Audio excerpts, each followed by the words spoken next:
Okay, Dog Cam is still alive. Mrs. Gimpy's out running errands and stuff. So we'll see how this goes.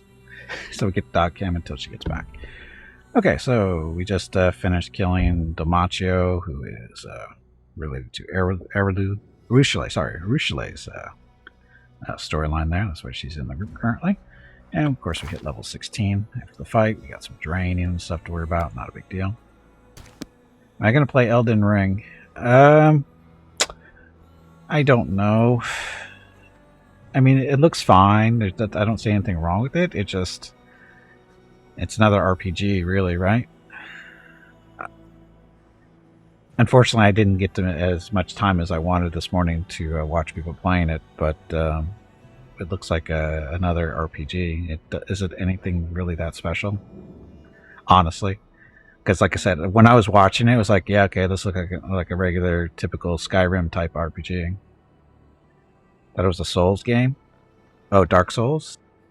When I first was looking at stuff, I thought that's what it was. Well, I thought it was basically the same idea. All the fights were like boss fights, which that turns me off because I don't like that kind of stuff. So if it's like Dark Souls, I won't be playing it. In all honesty. Because I hate those long fights that you have to do. Press this button here, press that one there. That gets really annoying to me. Because I can never remember to do that stuff. So, again, I'm not a fan of boss fights all the time. So, anyway. An open world Dark Souls. Okay, so they answer the question, will I be playing Elden Ring? Probably not. There's a really strong chance I will not be playing Elden's Ring, whatever it's called. Elden Ring, right? Yeah. If it's like Dark Souls, I won't be playing it. Because if anybody remembers when I was doing Assassin's Creed Valhalla, one of the reasons I stopped is because the boss fights are Dark Soul fights. Once you get to a certain point, fighting the bosses in Assassin's Creed Valhalla is basically Dark Souls, because the bosses you have to go through a certain formula in order to beat them, and I hate that kind of stuff. So, that's one of the reasons why I stopped playing that. So, because it turns me off really quick. I'm not a Dark Souls fan. I don't like that gameplay type, as far as the way they handle bosses. Because like I said, it's like with Valhalla, it's like I was really enjoying that game, and then God, these boss fights are just horrible. It's like, because that wasn't what Assassin's Creed was about originally. They didn't have boss fights like that. It's kind of sad. So she gets nothing this level.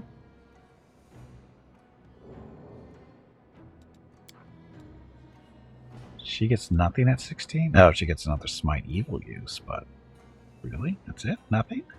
More spells? Maybe? Oh. Point, ability point, and then nothing. So, poor Siva. So, Rocket. Rocket's going to continue down the Oracle path. Oh, sorry, Shadow Shaman. And he should be picking up a pet. And we want to do Wisdom for him or Dexterity?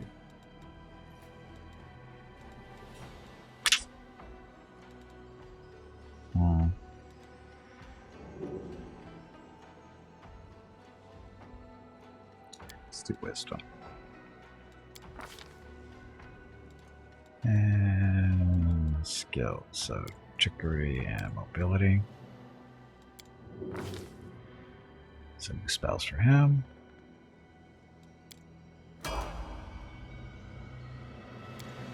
Doesn't he get a new pet?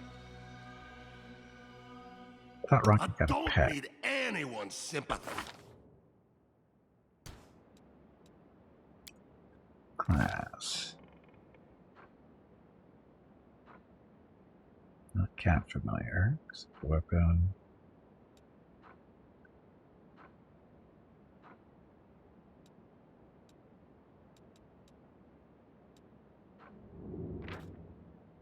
Storm Burst.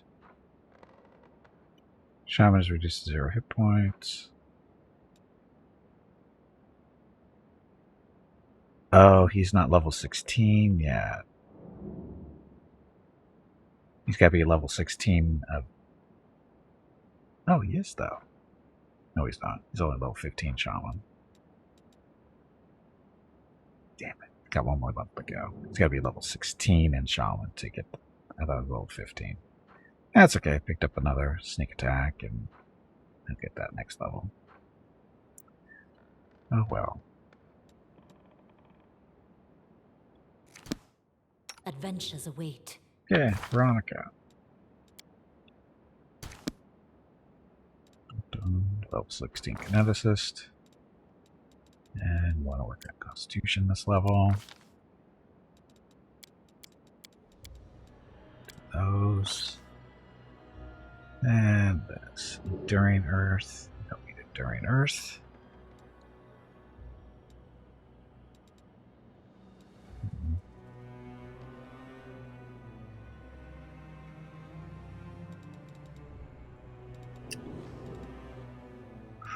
Elemental Whispers. This is familiar for her.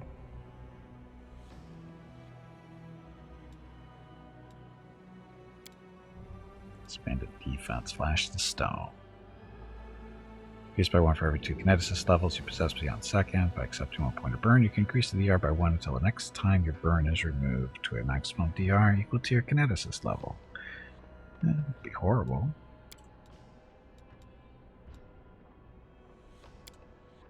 Bonus fee, trip.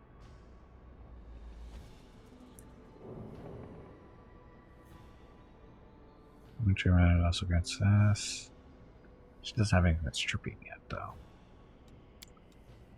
Water. Modified Bull Rush. Skilled kinetic. You gain a bonus equal to half your kinetic level on the skill checks with the skill's primary element added to your class skill list, which was... I don't remember.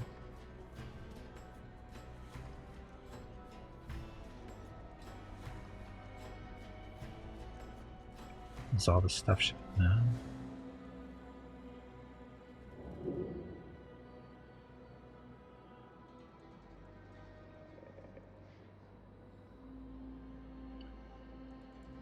Just trying to see what we have here. Oh, she gets Tidal Wave later on. So might as well listen to their echoes.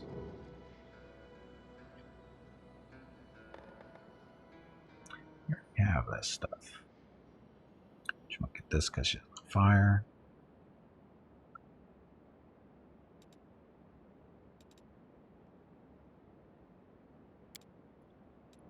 Flesh to stone.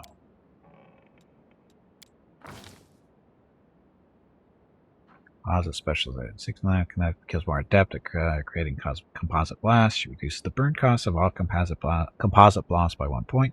Blast. So that's good. Flesh of stone, flesh of stone. I'll make my own legend. That's supposed to be on.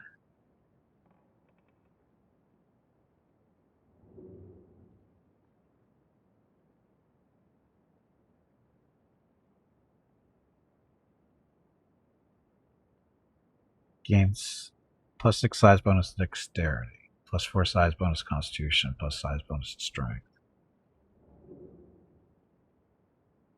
It's constitution and dexterity.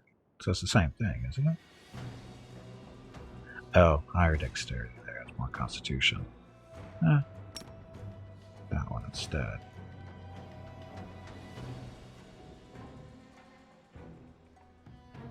Grab that one.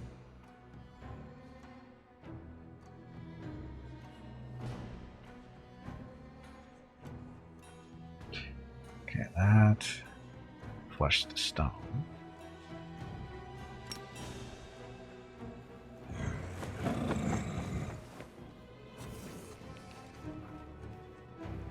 That's the burn one, right?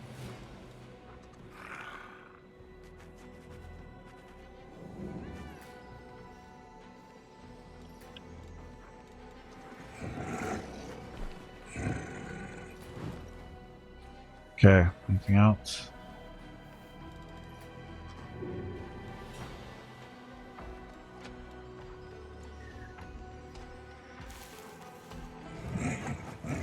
strength and dexterity, so I don't care about that too much.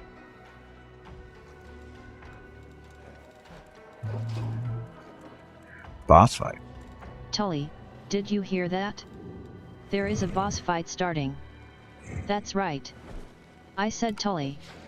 Unlike Gimpy, I know the difference between Tubby and Tully. Slick, we don't do slick. Can if we want to, but we don't. Okay. No time for idling. Don't. Scouts next, and then we'll do a Roo. And then we're going to head back to the Nexus and rest up and get Mickey leveled up as well. Okay, so Scout. Level 16 Wind Whisperer, aka Oracle.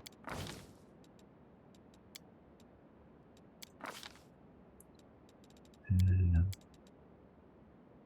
magic device. And level 8 spell.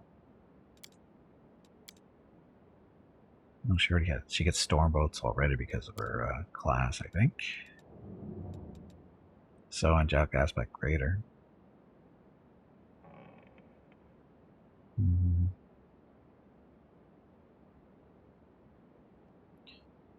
Cloak of Chaos, give critical wounds mass. Actually, she's picking that one up too because of her healing stuff. Firestorm, she gets through a ring. Frightful Aspect, Holy Aura. Or is it Shield of Law? That's only 1 round per level. So is that.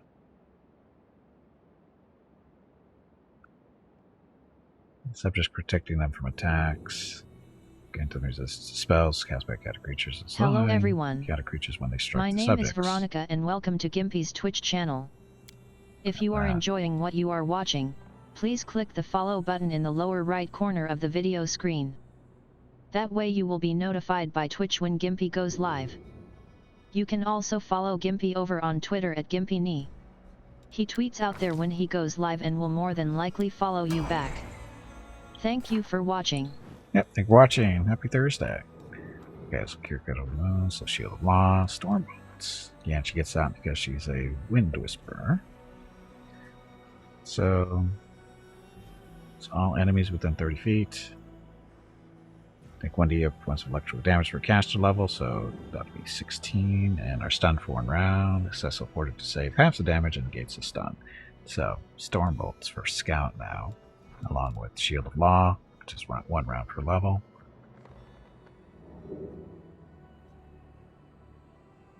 Each worded creature gains a +4 deflection bonus to AC and for saves. Spell resistance 25 against chaotic spells and spells cast by chaotic people thingies. So that'll work. Welcome to level 13 expert person. Dexterity. Needs more skills. Favorite terrain. Like this.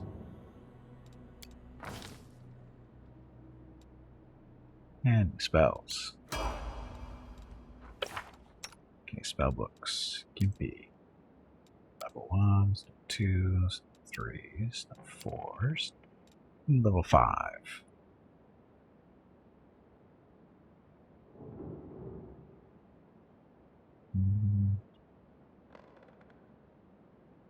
Cone of Cold beat Cone of Fire.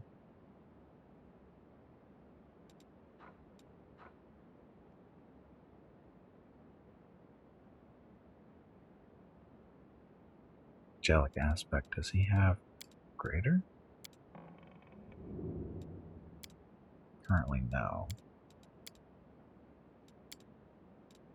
So we'll do Dragon with more wings on it.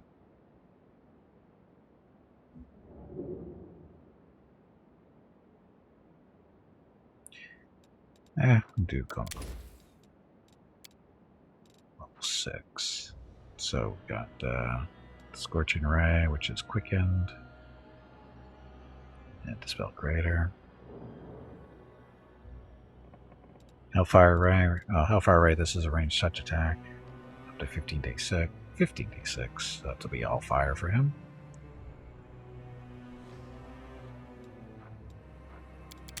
Sure.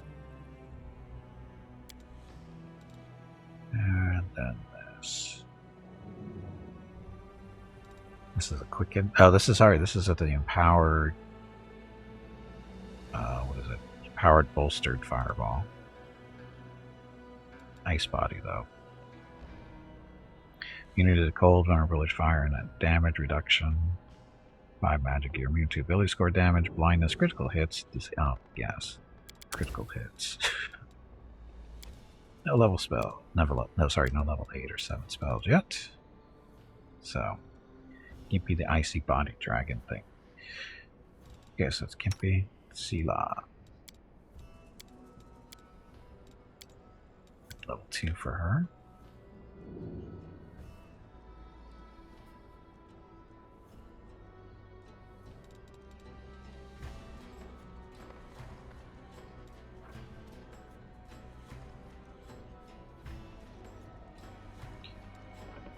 Paralysis, Litany of Eloquence. And your target will do nothing but listen. No. Entanglement.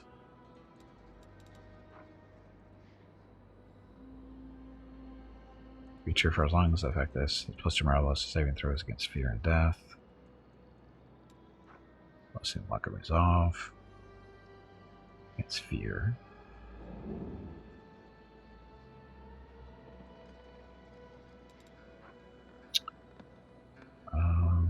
What's Grace do?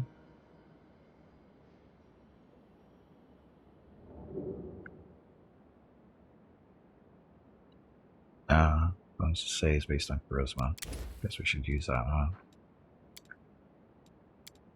Okay, so that's it for Sela. Rocket. Level 1, so another level 2.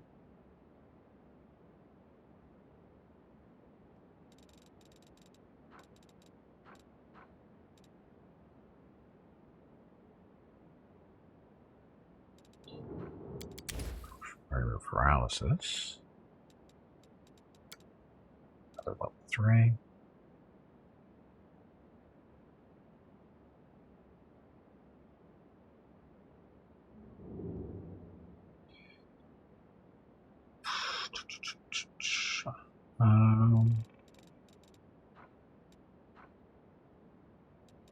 Another heal. Level 4. Level 5.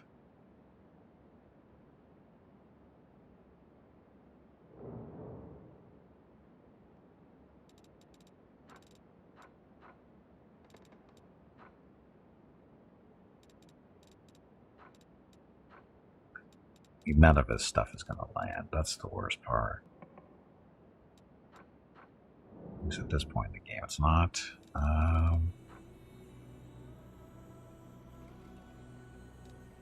This is a good one.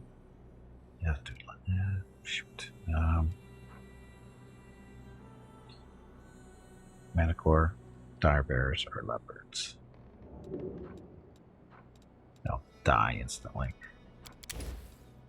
That one. Another level 6.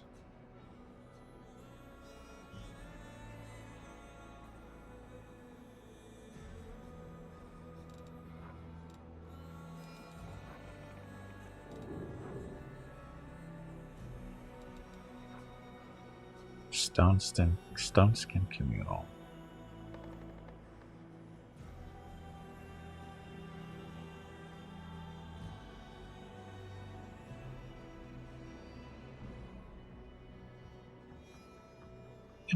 Stone Skin, why not?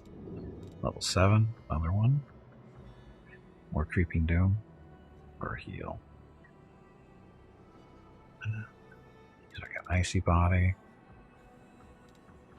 Legendary Proportions. Again, the only one that really it helps Sela and the archers. Doesn't help himself though. So let's have another Creeping Doom just because. Oh, level 8 spells for Rocket. So, Sea Mantle is that one. 1 minute per level. That's going to be nice. because that's a protection, right? Yes. Sunburst. Storm bolts. It's all enemies.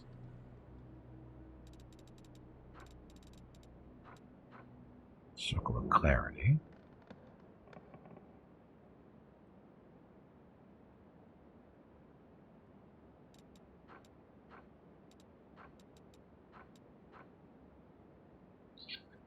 Myriad mastodons or smilodons. It's not bad, actually.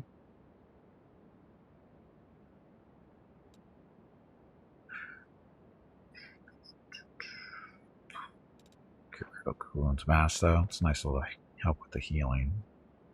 Because most of the stuff isn't going to land, because he's not really built that way. So, build health. Giant rocket. Okay, so not for her. Scout's good. Peru.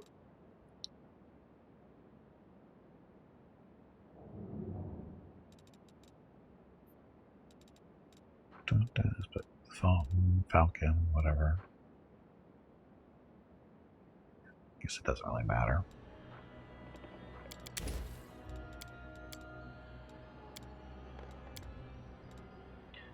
Level 4 Ranger spell. Scene of the Salamander. Skin turns slick and clammy, is able to regenerate damage each round. Creature gains fast healing 5, fire resistance, and stuff. It's not bad. Oh, but aspect of the wolf. Oh, she loses aspect of the falcon if she goes this route.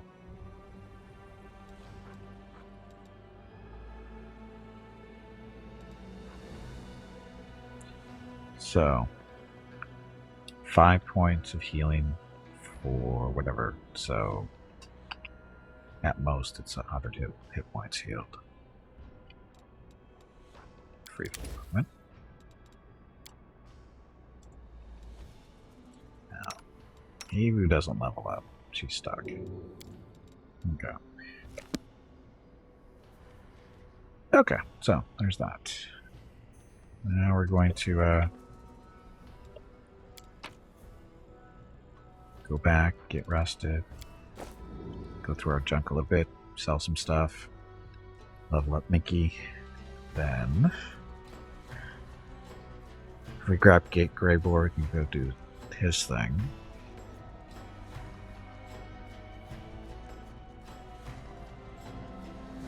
Who are we going to replace though?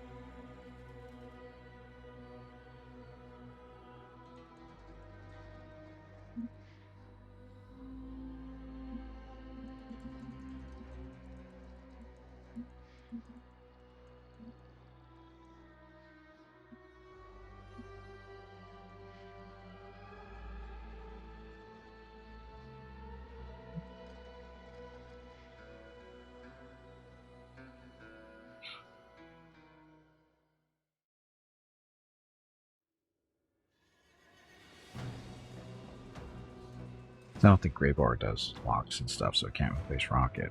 Probably end up replacing Mickey more than likely. Maybe Veronica.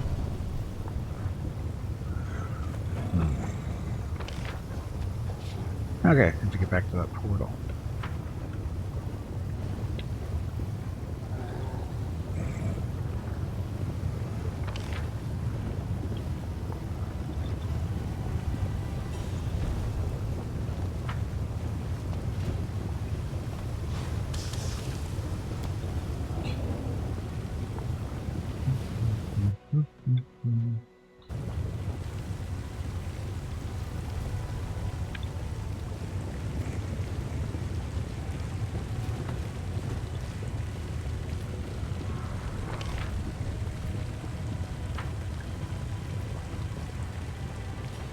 Timing. Tears of the fans, so the art of making friends, a matter of reputation. Odd reputation thing, it's Greybors. So, we'll be back.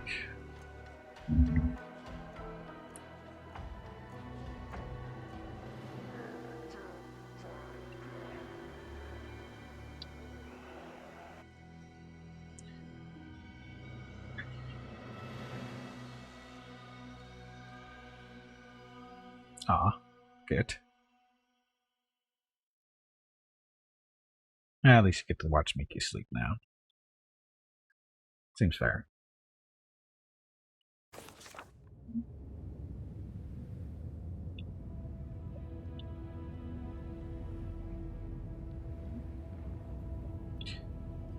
Dun. Camera, move. Do it.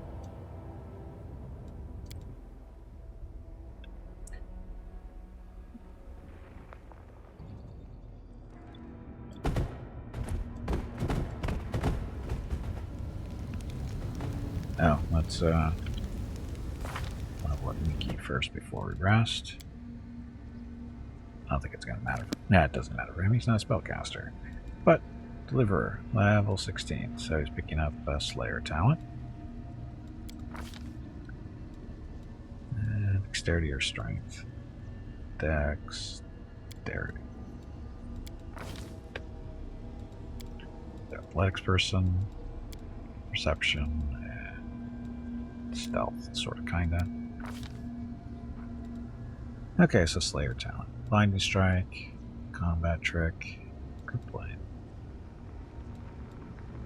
Hunter Surprise. Yeah, once per day. Opportunist. Moon has just been struck by damage in melee by another character. This attack counts as an attack of opportunity for an attack round and can't be used more than once per round. Keep him close to the fight.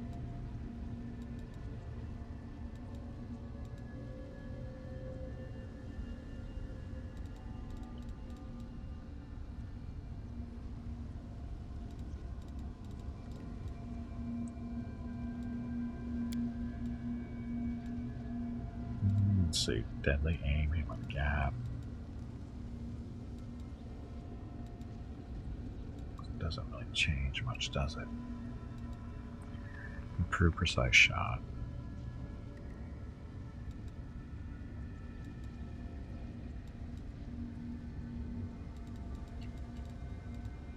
Yeah, I think we'll stick with the opportunist.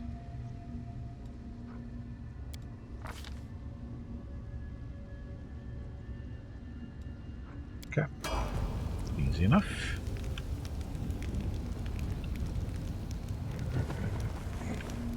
Let's see. Oh, Kraybor. Gotta get Kraybor leveled up. We started on Mystic level. We haven't leveled him up in a while. Level 12. So, keep him on the Slayer path.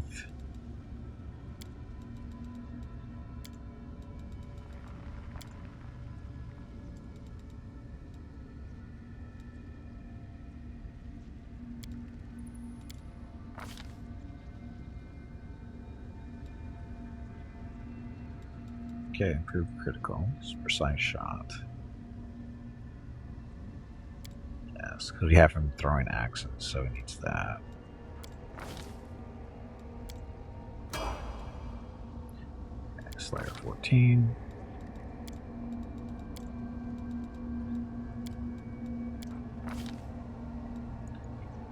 Candy Observer, Combat Trick.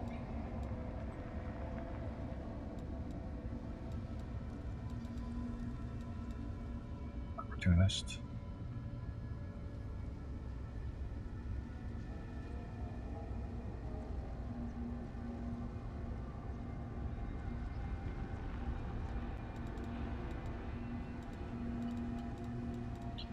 Work on his combat tricks. See what this is first. Critical, armor focus, blind fight, cleaving, clustered shots. You want to carefully aim your shots, causing them all strike near the same spot.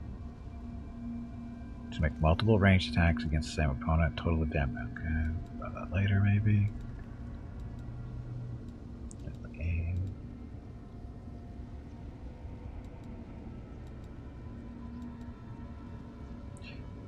Outflank, just like everybody else has it. I think it works, but we're not sure. But range attack, or rapid shot gives it more attack, so we'll do that first actually.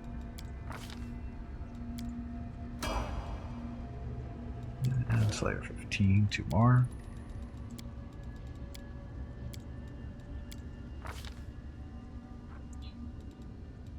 Snapshot, there we go.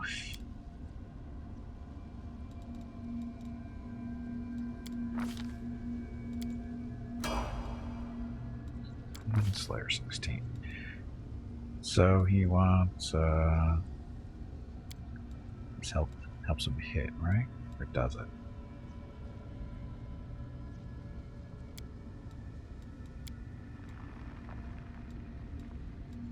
Not sure if it does or not.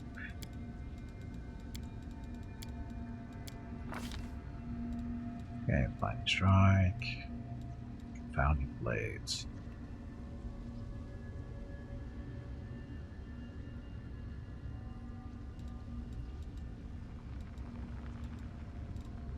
Opportunist.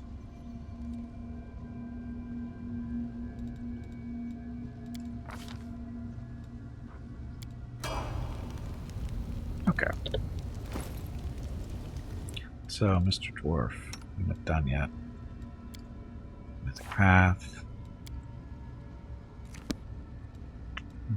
So, but the casting doesn't do him.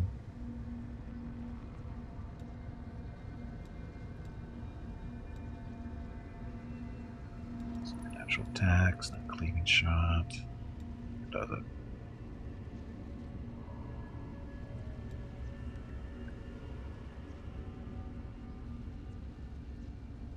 Perception knowledge to better defend yourself. Steady target gives you bonus to AC. Distracting shots.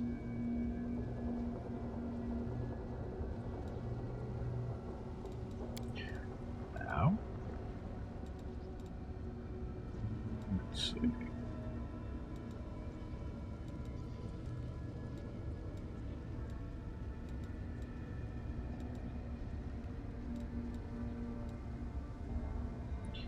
Or melee attacks. Nope. Okay. So, we'll stick with distracting shots.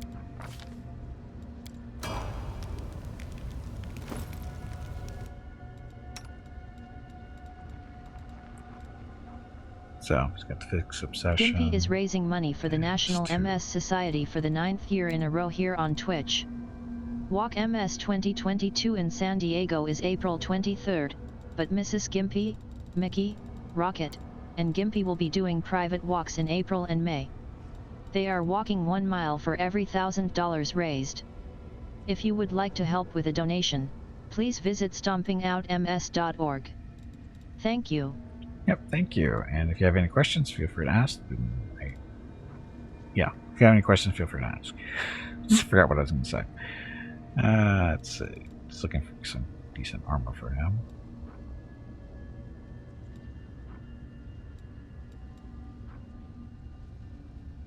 Specialty, really.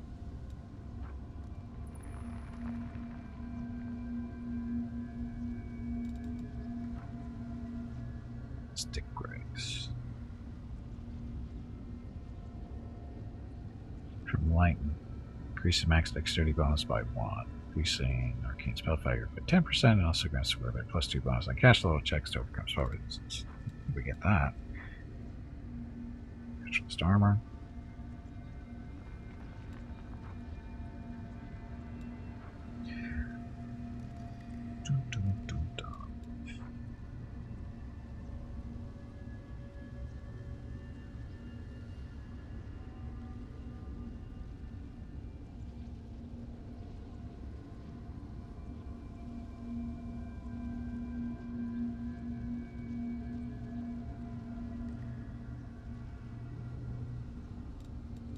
See if Scout can wear it.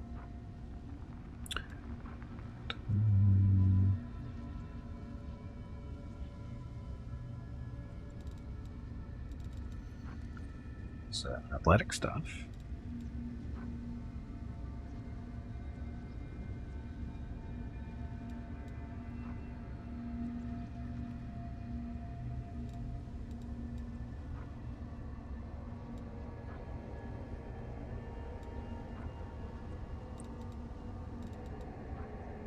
Breastplate 3. This is going to just give him 1 more AC. So where's that stuff? With a buff, which he probably will have. Maybe.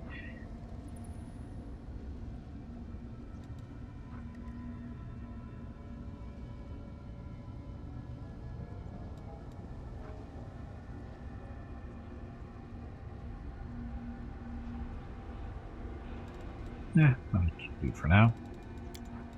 Belts. It's incredible dexterity. Constitution. Strength and dexterity 2, but he has that already. Giant strength 4.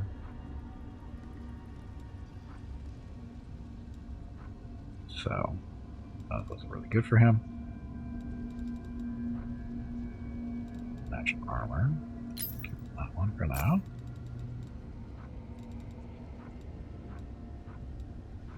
Cloak.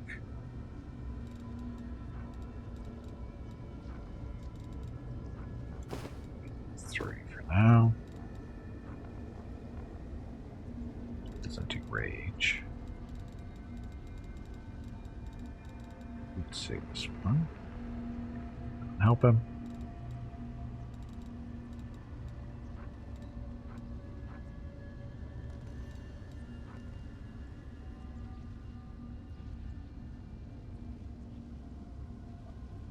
A successful charge. He doesn't charge.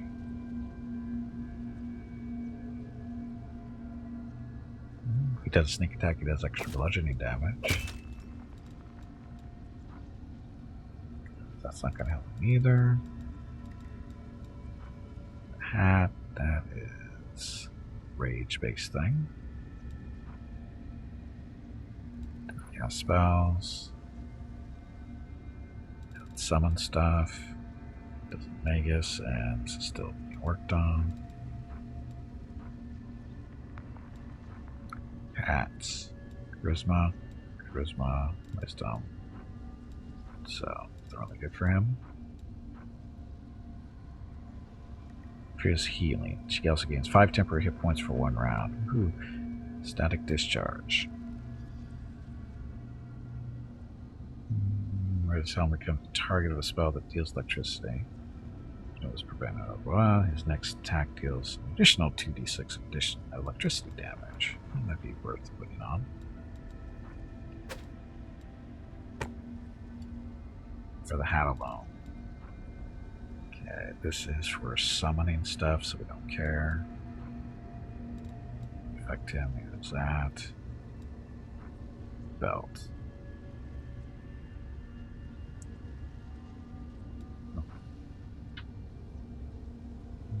No class condition grants most reflex saving throws.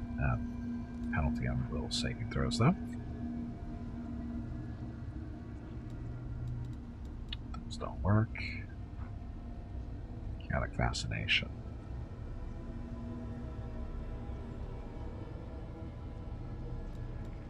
Yeah, I think that helps him. Saving throws against enchantment.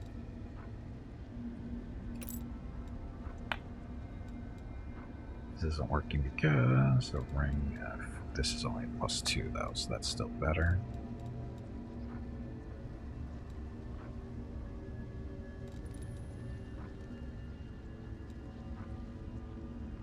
Oh, the fin. Yeah, it's not going to help him because he's not going to do a whole lot of melee. And Ward Master. Okay, I think that's it for him. Okay, so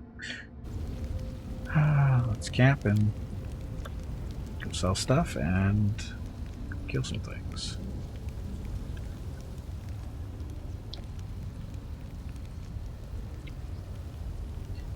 I know you don't believe that a demon can change their nature, but aren't you different from your own kind, Hell Knight?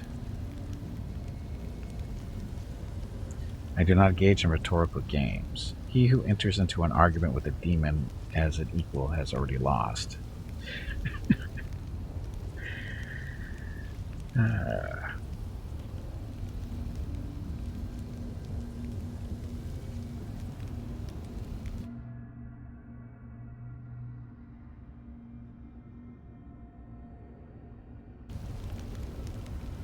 Okay, let's go sell stuff.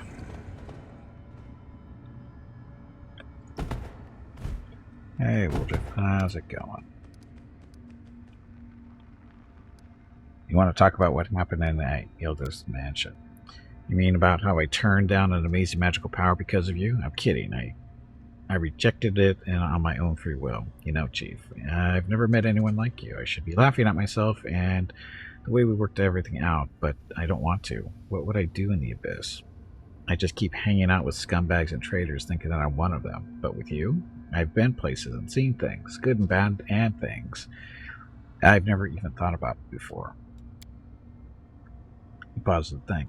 Sister Charisme and the others used to tell me to grow up and act like an adult. Maybe this is it. I seem to have a choice, the most important one in my life. I don't know who I am yet, but I'm definitely not a street rat or an urchin anymore. You don't call me. Just don't call me a crusader. I've never respected them, and I still don't. You're the exception. Okay. Whatever you're free to do, please. Show me what you're selling. Mainly we're going to be selling stuff to him. Bulk. Okay, not as much as I thought. Where's composite longbows?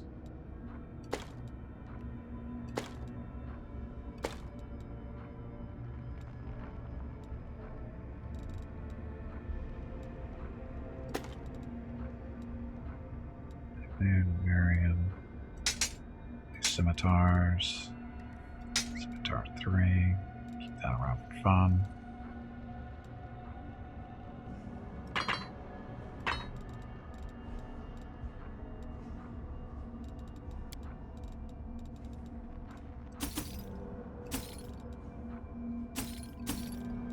Keep one of those around just in case. We don't need all ones.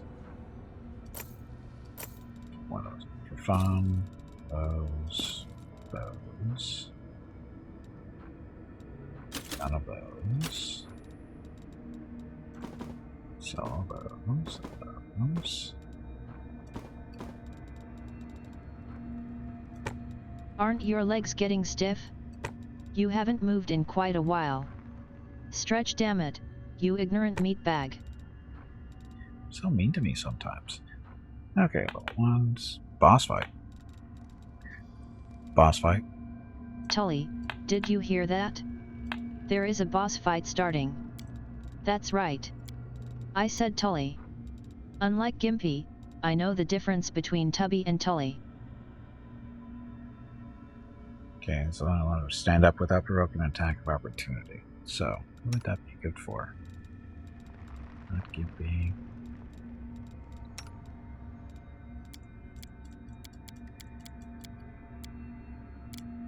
Is Rocket wearing boots?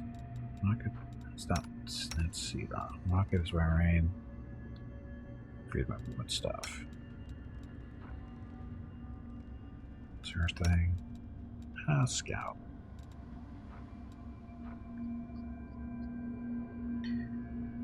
Sure.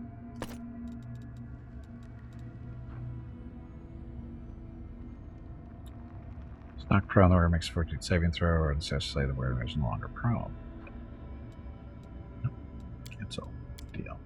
Go. Okay, scout.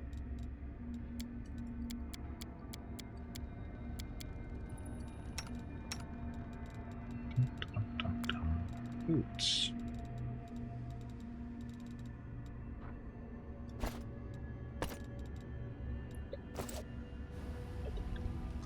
Okay, so I think we're going to go talk to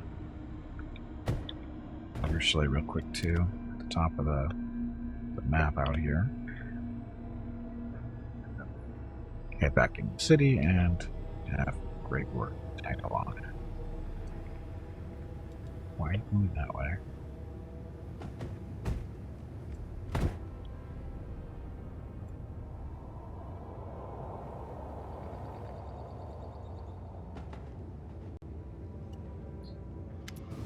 Good job, Tiger and Banner, for beating up on a spider with a counter rifle. How do you feel about reconciling with your mom? Blah, stuff.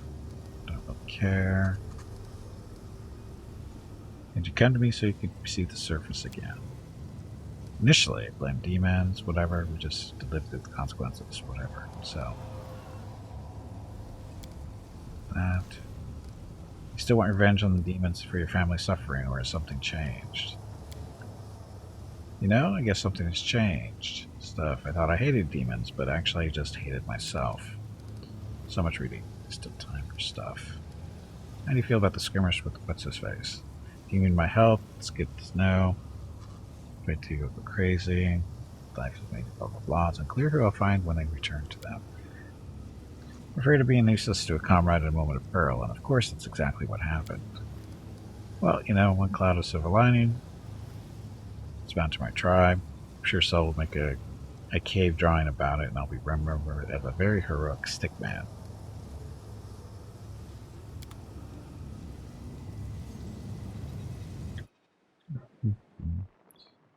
So,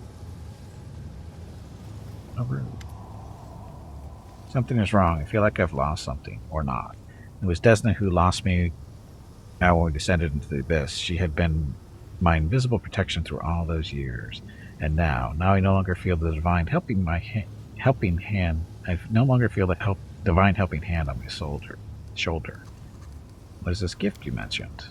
You saw it yourself many times.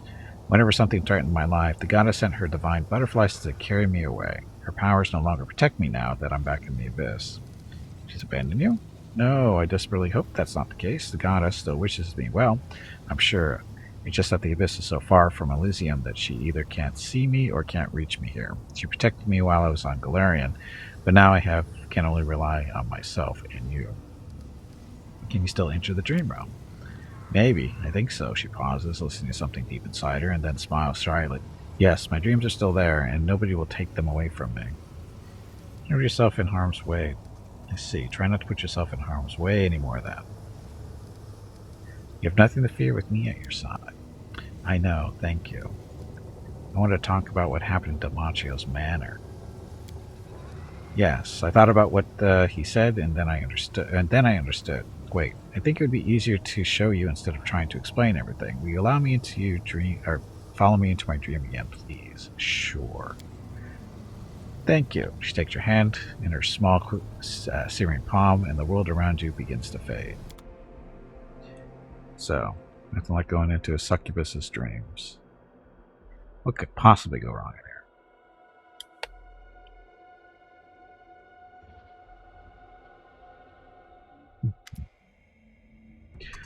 Okay, Ursula's dream is filled with smoke.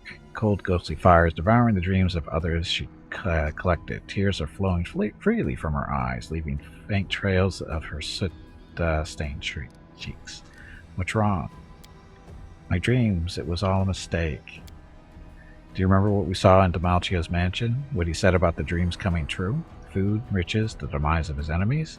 The teary-eyed succubus looks at you. Desna asked me what I dreamed of. I tried to find an answer, I truly did, but look, are my dreams any different from the desires of demons? What's changed? What's the name of that bird that grabs everything shiny and carries it off to its nest? A goldfinch, right? I'm just a thieving goldfinch that spies on people's dreams and hoards them away. But doing that hasn't changed me at all. I'm still the same greedy, cruel, lustful demon I've always been. It's not true. You're not like other demons. You do good. I force myself to do good every day. I help mortals. I protect them from other demons. But can my actions change my inner nature at all? If I'm still a demon inside, what does it matter? What if, without even knowing it, I'm simply ingratiating myself with you so I can seduce, betray, and murder you? I don't want to want that, but my black heart does. Other demons don't dream. That's true, but this is my dream, and it's full of things that demons desire in reality. You dream of the same things that demons desire because you're a demon too, and there's no escaping that. What are you going to do now? Now? She looks at her burning dream with sadness. I have to start anew. I still have my own dream. I will cleanse it of others' dreams and try to find my own. She cradles a tiny flame in her palm and watches it dance on her fingers. I was so happy to receive my own dreams, and now it's so difficult to get rid of them. Will you help me destroy all this? I fear I won't manage on my own. But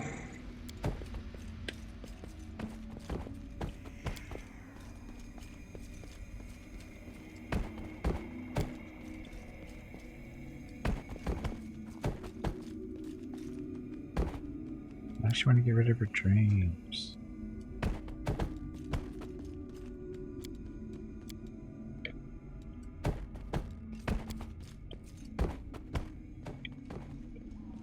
Wouldn't this upset Ego? Destroying other people's dreams? Give me this dream, Gimpy. It's a beautiful dream, but it isn't mine.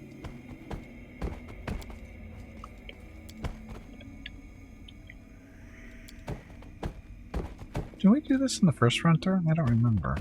I don't remember doing this.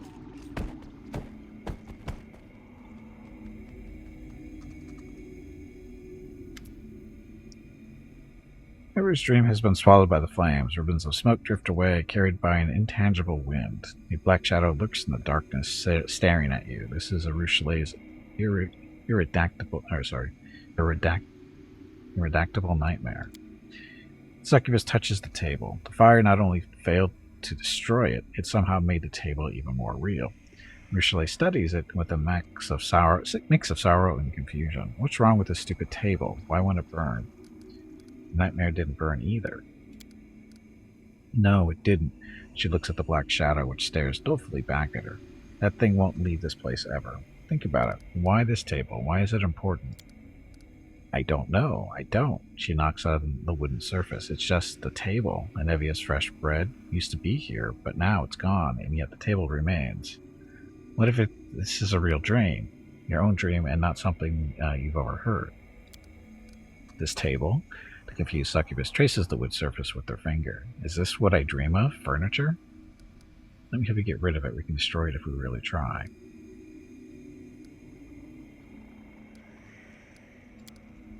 She touches the table again, pensively tracing the wood grain with her finger. I wanted to destroy everything I had brought here, but it just refuses Hello to everyone. burn. My name is Veronica and welcome to Gimpy's Twitch channel. Timing. If you are enjoying what you are watching, please click the follow button in the lower right corner of the video screen. That way you will be notified by Twitch when Gimpy goes live. You can also follow Gimpy over on Twitter at GimpyKnee. He tweets out there when he goes live and will more than likely follow you back. Thank you for watching. Yep, thank you for watching. Happy Thursday. Okay, I wanted to destroy everything I had brought here, but it just refuses to burn. Is it a nightmare too, or maybe something important? Is that another hint? I don't know. I want to destroy it, but I'm afraid to. Do you want to burn it all down and start anew? Then perhaps we shouldn't get rid of it. Well, what's wrong with it? Why is it still here when everything else burned down? Is it truly the end of your dream? I don't know. I probably won't do anything yet. Everything has burned down apart from my nightmare and this table. You know, I might just... She cuts herself short and turns away, blushing a little. No, that won't do. Or, I'm sorry, I need more time. I need more time some time alone to think about it and sort it out in my head. Can we discuss this in a few days? For now, let's just go back to the real world. See, I don't remember this before. I don't remember this before.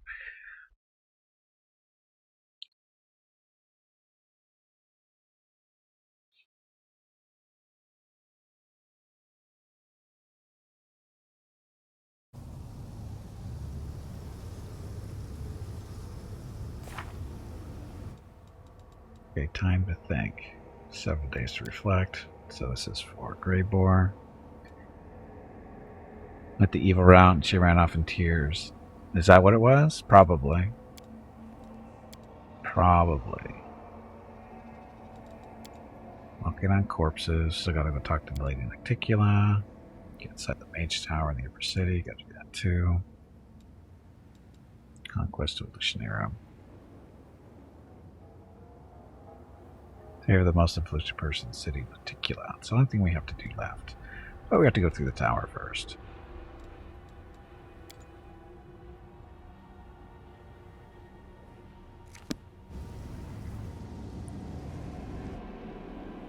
It's how you remember it? Well, it's a better memory than me, because I honestly don't remember what I did differently there. I remember her running off, but I don't remember why.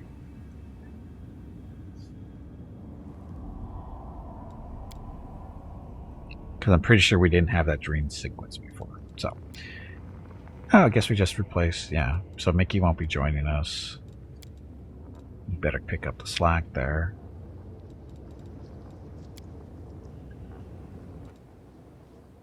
Okay, so Tears to the Favorite Mistress. We're going to do a matter of reputation. Gotta kill Willidus, I think. That's what we're supposed to kill, right? Anyway, Thursdays. Aren't Thursdays wonderful? I'd say something about being close to the weekend, but weekends don't matter anymore. Haven't for a while.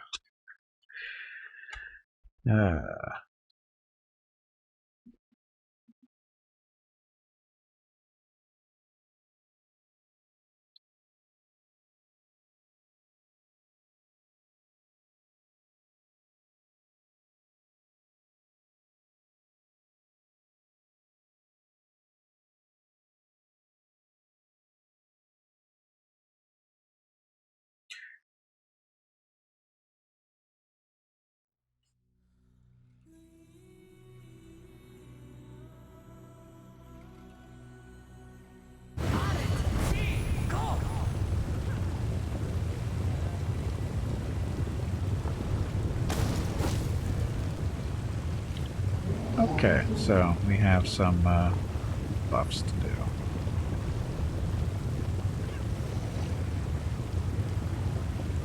Let's see if this helps.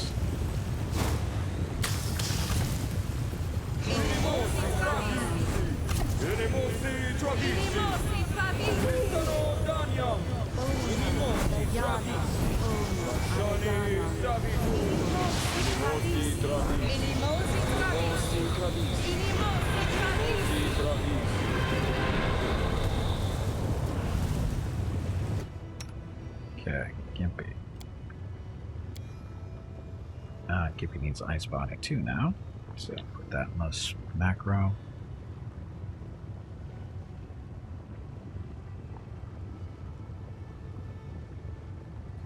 Can we have multiple casters?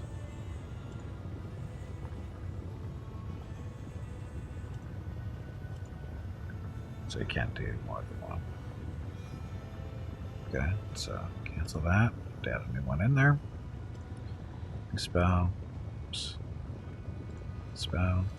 Gimpy. Spell he can cast, which is level 7. Nice body. Target versus himself.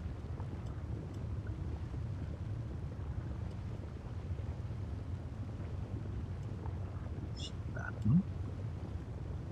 I think that's the only button. Did he get more spells? Oh, that's right, he got a couple more slots. Yeah, got that now. Number level 5, so that works. Of course, picked up one level 7. Okay, so that's Gimpy. Never a dull moment. Oh, that's right, Rocket can do Sea Mantle now. So I gotta add that to the list.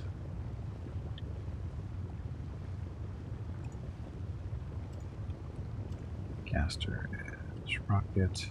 Spell is his. 8. Sea Mantle. Target, of course, is himself.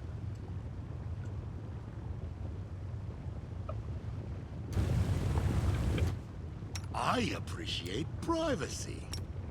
Eric.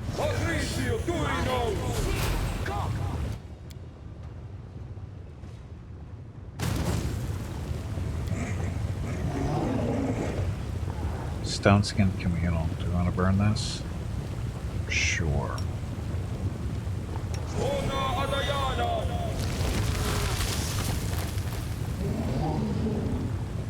Adventures are exciting. Seal the Lod's 1 up per level. I don't think you picked up anything there.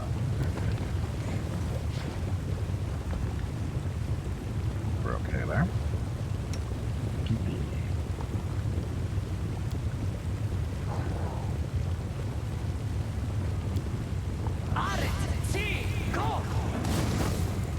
Ode to Miraculous Magic, that should be on, correct? A good hope on. That's good. Oh, that's right. The miraculous magic doesn't show up in the mod for whatever reason. Oh, it is right there. Can you read the output? No, he's got blur on still. Your image is gone though.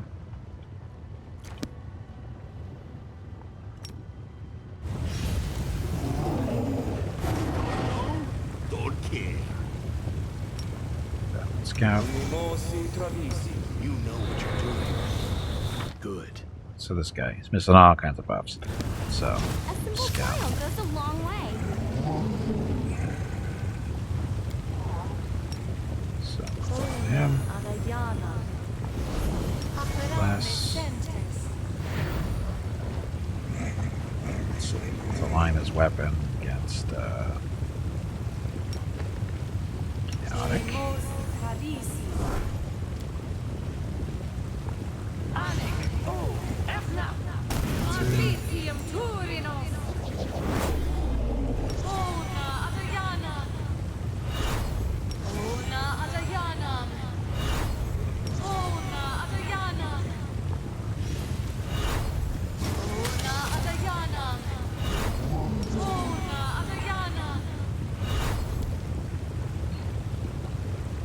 Crusader Edge won't work on him.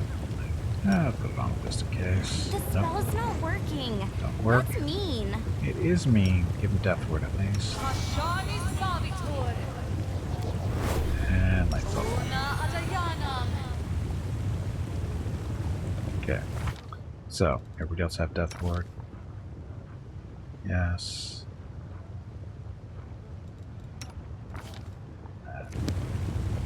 Together we stand.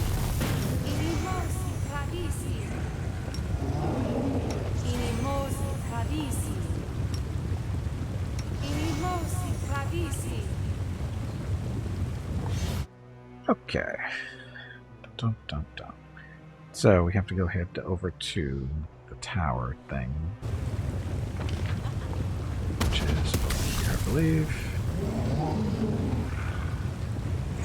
Where's it up there? Gimpy is raising money for the National MS Society for the 9th year in a row here on Twitch.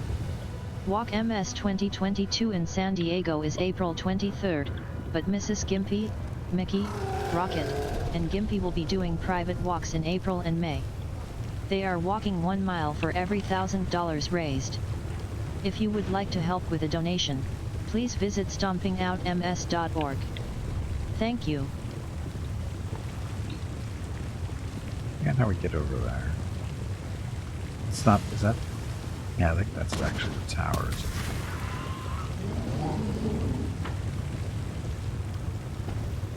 Dun, dun, dun, dun.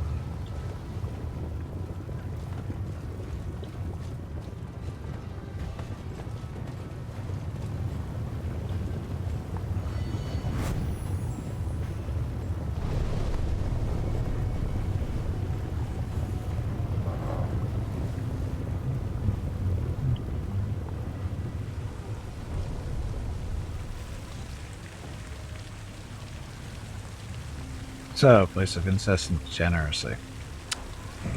We haven't been in there, I don't think. Or have we? I don't think we've been in there yet. But we're supposed to go in there.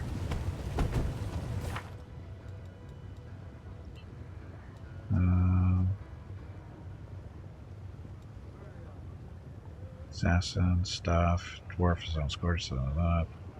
This assassin get him. The Demon's Mansion's upper city is called the House of Wicked Knowledge. South? This is actually Nocticulus Palace over there. I don't think it's in the south. I think it's over here somewhere.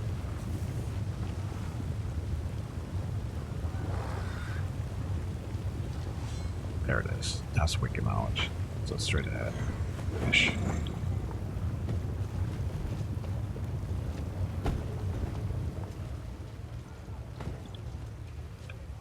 Oh, this is the different tower. This is actually where we want to go.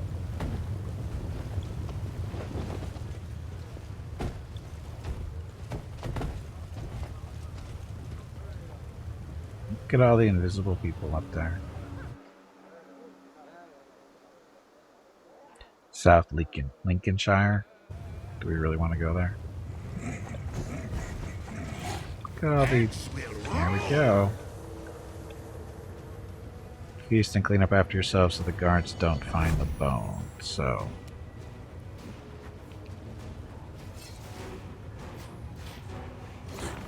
let's see what made her say it. Try the flattening and bread. Ah.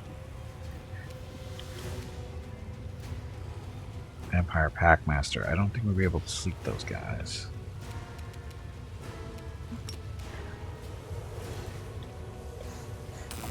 Zappa rocket. I'll split you in half. Maybe.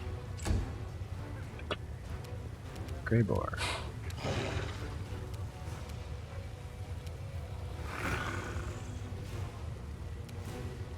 Worry. That's a standard action. He doesn't have the...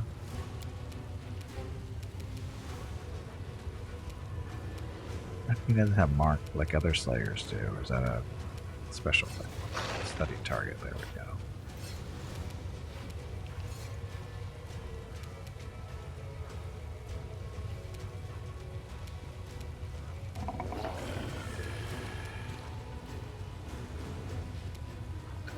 We're going to do that on accident. So, mark him. Simply business.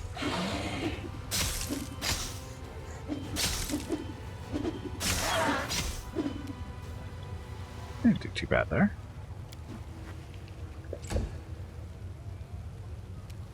Let's see that. Your weapon hasn't been turned on yet, so... Brilliant energy or... It's already holy weapon.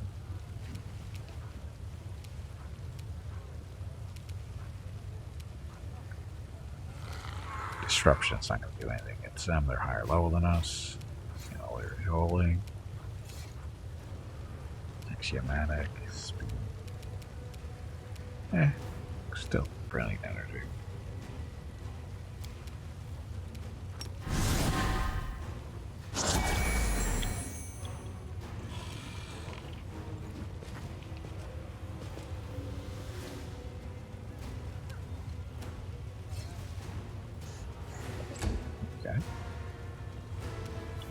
Okay, Veronica.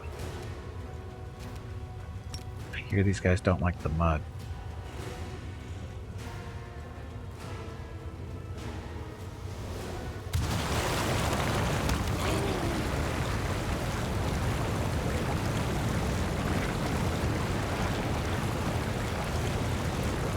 Ah, it's that one. That's okay.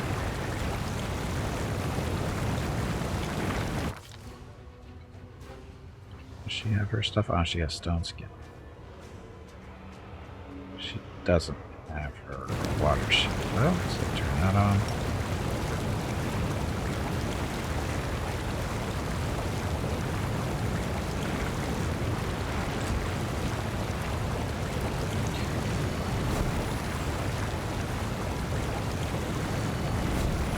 So make those will saves, Rocket and Siva. Eva.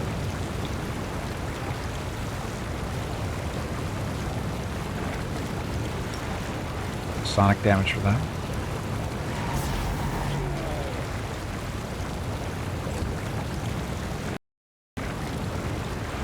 Gimpy. Control fireballs, let's work.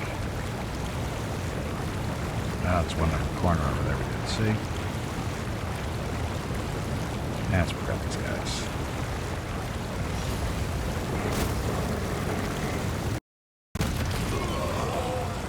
Game's getting chunky here for some reason.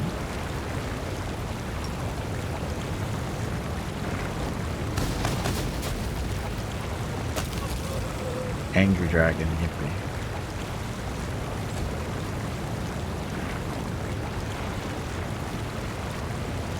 Scout, I don't think he sees you.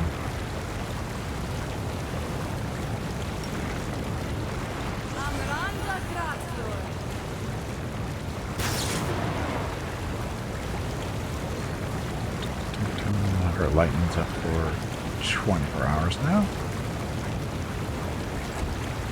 I think.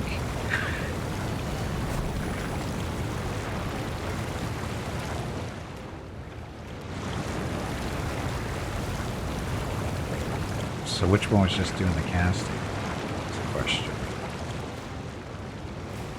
I think that's the only one left, isn't it? Over here?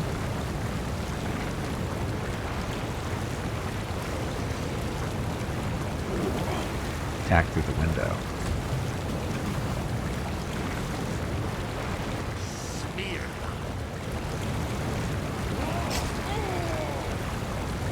Oh, rocket. Grey Boar. A little closer. It's your time to cease to exist.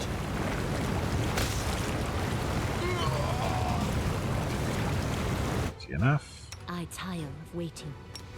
I'm tired of listening to mud, boil, and whatever. Yeah, there we go. Okay, so dead vampires that were ambushing us.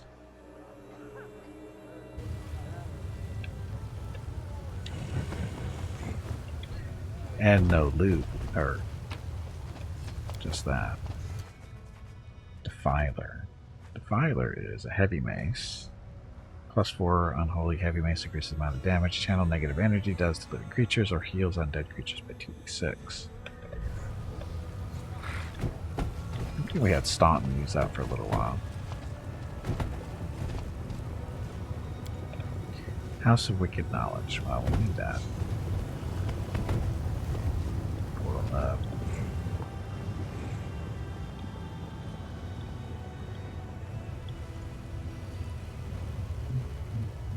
Just checking out stuff over here. Probably gonna be a trap, more than likely. I'm not touching that. Told ya. Get that rocket. Well, it's done now. Stuff. Use this portal.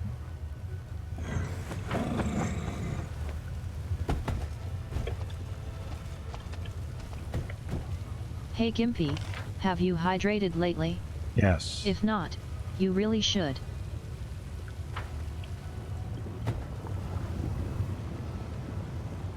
So portal up should get us up here. That's what it looks like. So let's go check that out before we go into the building.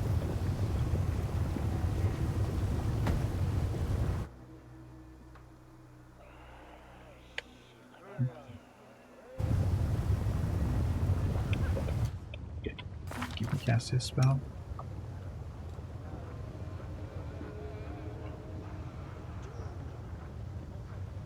Stone skin. Doesn't have his ice body.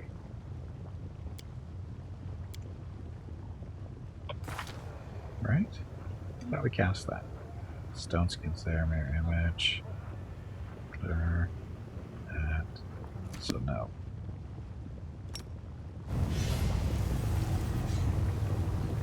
Be the ice dragon. Who likes fire?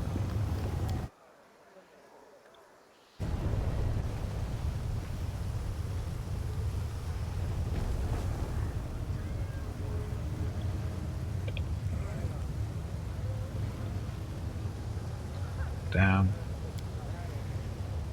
I am finished. Symbols inscribed on the wall belong to a line. Oh, that's right. This is part of that quest that we haven't officially started down in the lower city yet. We have to find that.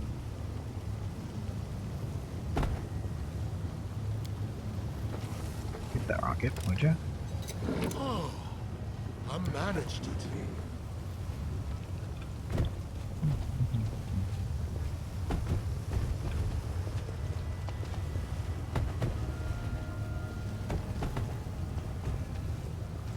And go down. So that's the. Apparently, it's a 3-part quest. One thing in each of the levels of the city. Found the middle, the top. We just have to find the lower one.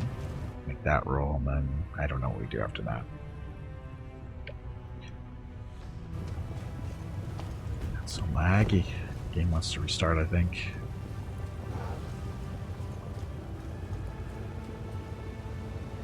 Well, is familiar. These locks are used by monster traders from Katapesh who want to ensure their most powerful beasts stay in their cages. It can't be forced, but one delicate twist of a knife and done.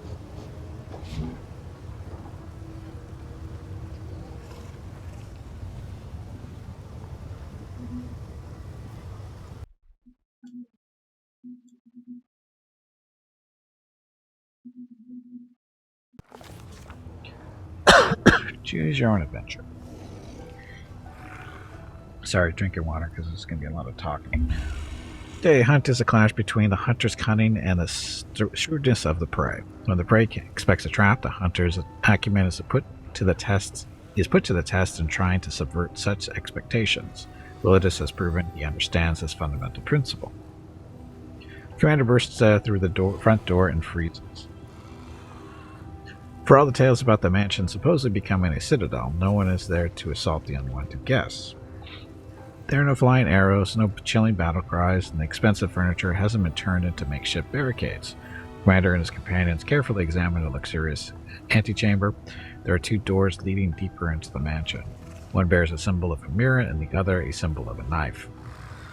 There's a bloody pigeon feather in front of the doors, a note that contains 2 words: "Welcome, assassin." Boss fight. Tubby, did you hear that? There is a boss fight starting. I heard the squirrel is looking for you. And welcome back, Fanny. Okay, so succeeded Lord Jack. The commander recalls that the bloody feather is a symbol of Shax, the blood marquis. This demon lord is infamous for luring his victims into labyrinths full of deadly traps. The door slams shut loudly behind him. The commander decides to leave the mansion, enters the door with the mirror symbol, the door of the knife symbol.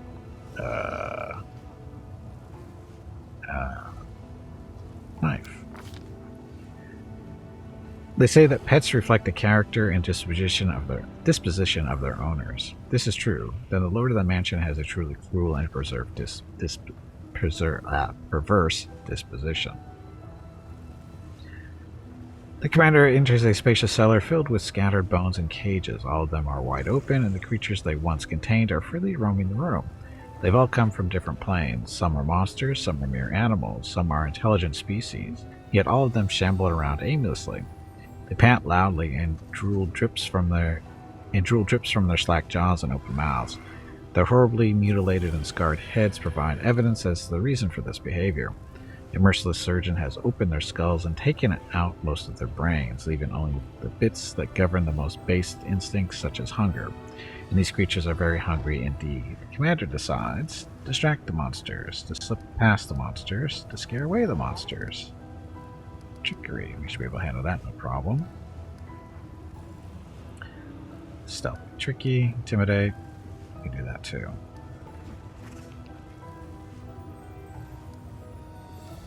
Scare them away. Gimpy bursts out of the shadows with a spectacular leap and lands in the center of the room, where he draws his weapon and quickly puts several of the closest monsters out of their misery.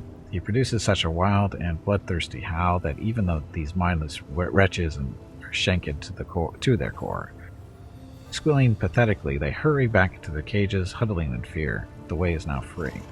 2 doors lead from this dark cellar, and its oppressive stink of blood and decay. The commander decisively reaches out for the marked with the symbol of mirror, maw, scales.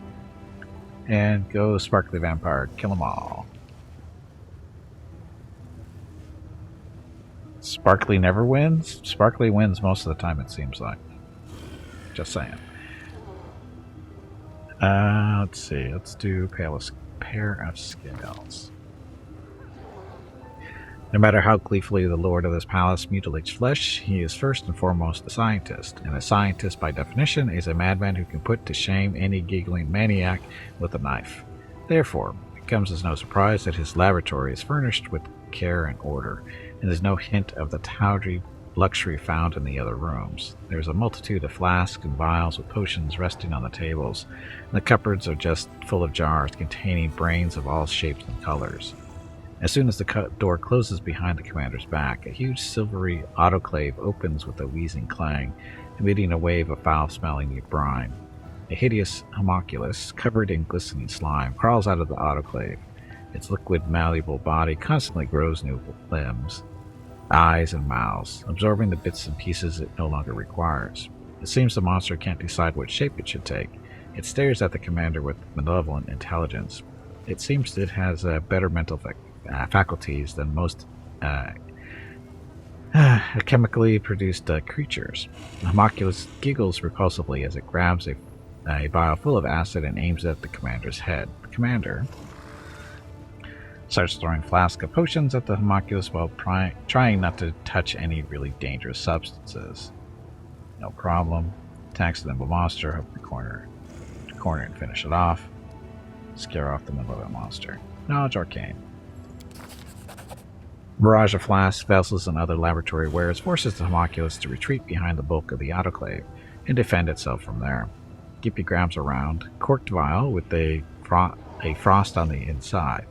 Taking careful aim, he launches a projectile right at the monster's hiding place. A pale blue flash lights up the laboratory, and the homunculus is instantly frozen to the autoclave, covered in a thick layer of ice. It desperately grows 2 extra mouths for its final deathly scream. Commander uses this chance to search the laboratory and manages to procure an entire satchel of useful potions and bombs. Stepping away over the wreckage of the expensive lab equipment and shattered glass, the commander pauses before the 3 doors and eventually chooses the one with the symbol of Two-faced Maw, full moon, blazing fire. Fire. The commander finds himself in a long stone passage. No traps are triggered by his careful steps, yet at the end of the passage, his vision grows blurry. The illusion of safety falls apart like a house of cards, revealing an endless fiery field, ashen mountains, rivers of lava, and magmatic volcanoes. Hot wind scorches his face. It is not difficult to conclude that this deadly place is the elemental plane of fire. Ash and volcanic rock tremble beneath the commander's feet, but walking on it seems safe enough for now. The only escape route is the distant 3-way arch of rough-hewn stone containing the 3 familiar doors. However, in order to reach it, the commander must find a way past the river of fire, in which tiny islets of porous stone are just barely visible. The river spews out tongues of roaring flame that land on the banks and crystallize into dark glass. As a result, both banks of the river have become steep, jagged cliffs of obsidian. There's nothing left to do but get to the other side by jumping from islet to islet. We can do that. To cross using the rocks scattered around the place, we can do that too, I'm sure. To walk along the bank looking for a ford, guided by his knowledge of interplanal travel, so we can do any of these. Knowledge of the world. Gimpy oversees the bridge construction. Soon, the river of lava is dammed up with a flimsy makeshift barricade of black rocks pulled from the banks. Molten lava licks at the obsidian dam, rising higher and higher and threatening to overwhelm it altogether. And yet Gimpy is a capable builder. The flimsy dam collapses only after the fiery river has been safely crossed. After reaching the stone portals, the commander has to decide which of the 3 doorways to enter. Eventually he decides on the one the symbol of full moon. Because why not? The commander enters a magnificent bedroom and ends up knee-deep in a seemingly bottomless pile of soft blankets, fuzzy rugs, plump feather beds, and other covers of all sorts and shapes. They allure and promise the sweetest dreams. If only Gimpy would lie down and close his eyes. It's a dangerous temptation. Anyone who allows these fluffy killers to put them to sleep won't wake up ever again. They will crawl over their victim, piling up around him, and then suffocate and smother them to death. Carving through a feather bed with his blade, the commander sees glistening flesh, and a thick ichor oozes out from the rend in the fabric. Yet no book has ever mentioned such strange, bizarre creatures. The commander can only guess that this is the result of a strange experiment with some predatory swarm organism that disguises itself as something harmless and then preys on those it lures close. The commander decides that the best decision would be to drink some water. To carve a path through the room using the blade. You do that. Start a fire and escape from the room using the flames as a distraction. Find and destroy the leader of this strange swarm. Hey, let's do that. The rugs bleed when carved up with a blade. They are a swarm or a pack and therefore may have a leader. Gimpy surges forward, allowing the hungry mass to smother and bury him under its weight while he dodgily presses ahead. At last, he finds a large purple cluster of flesh that resembles a giant brain. When touched, it wobbles and quivers like jelly. Gimpy splits it open with a single decisive blow, and the wounded creature emits a barely audible, high-pitched squeal. The rug swarm bulges and convulses in pain, dying in terrible agony. It would seem these creatures had an invisible link, and destroying the brain doomed the whole brood. The commander decides to search the place. Who knows what secret compartments have been hidden beneath this repulsive mass of fabric and flesh. The search reveals a disguised niche, and inside it is a stack of papers. These are the journals of a mad surgeon, who researched the brains of living creatures. The experiments described on these pages are as repulsive as they are enlightening for anyone who isn't too squeamish to finish the reading. 3 doors with different symbols lead from the master bedroom. The commander decides he would rather take his chances behind the one with boiling cauldron. The commander walks into an enormous kitchen. There are massive cauldrons with shiny, polished sides, and a tiny green flame flickers within a magical oven. The aroma of delicious spices beckons from the countless cupboards and shelves that line the walls. However, as soon as the commander enters the room, cauldron's lids fly up into the air, blown off in powerful explosions. A nasty grayish-pink slime oozes out of the open cauldrons, swelling up like dough. The slime flows down onto the floor, gathering up into massive clotted clusters, which then begin to crawl towards the commander. Gimpy has never seen or read about such creatures before. It is reasonable to suggest that this was the outcome of a complicated and perverted magical experiment. This carnivorous slime was captured in a cave, subjected to magical transformation, and fed entirely with brain tissue. Commander decides to burn the master in the magical oven. No problem. Searches the kitchen for a poisonous concoction to use against the carnivorous slime. No problem. Searches the room for a safe escape route. No. Kill it. Kill it. Gimpy quickly uses the magical sigils, controlling the oven to turn the small fire inside into a roaring green flame. Gimpy hides behind it and lowers the slime right into the open oven. The monster fails to perceive the threat of fire and crawls inside, instantly beginning to bubble and boil. In a matter of moments, all that remains of the creature is a suffocating stench that still hangs in the air. After meticulously examining the food on the undisturbed shelves, the commander decides to rest.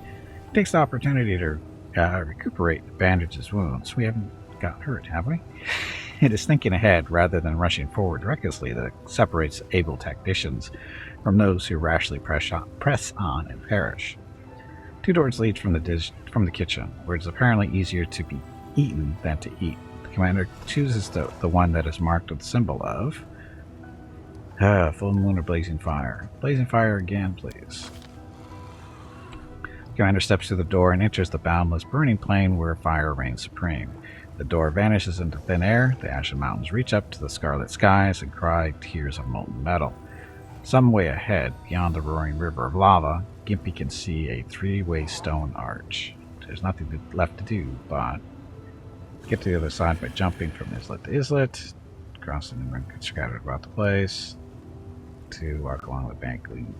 So, do mobility this time. Gimpy spots several tiny islets in the river of lava and deftly jumps from one to another, avoiding the scorching caress of boiling magma. Manages to reach the other side of the fire river and climbs up the steep slope.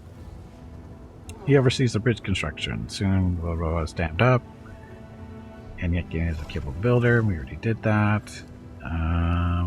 Rot. Door doesn't budge. The Commander forces it open with his weight and enters the same hall where this dangerous expedition first began. The cozy, comfortable setting is in no way hints at the nightmares that awaited the commander inside the mansion. The door outside is wide open, and through the doorway dark figures can be seen clutching weapons. All this was nothing but a warm-up. The final decisive battle is still to come. The commander prepares for a fight as he steps outside the accursed mansion.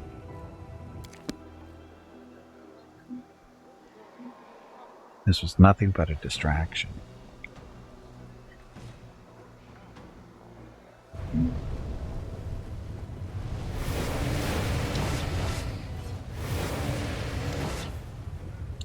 Oh, now you're going to let us save, huh? Okay, the leader of this gang of demons is grotesquely disfigured, even by the standards of the Abyss. A disproportionately large and bloated head rests on a tiny disformed body covered in bumps and furrows, like a shriveled walnut. What seems at first to be a mane of hair standing up on end is revealed upon closer inspection to be bone needles sticking out from his pale, blistered skin.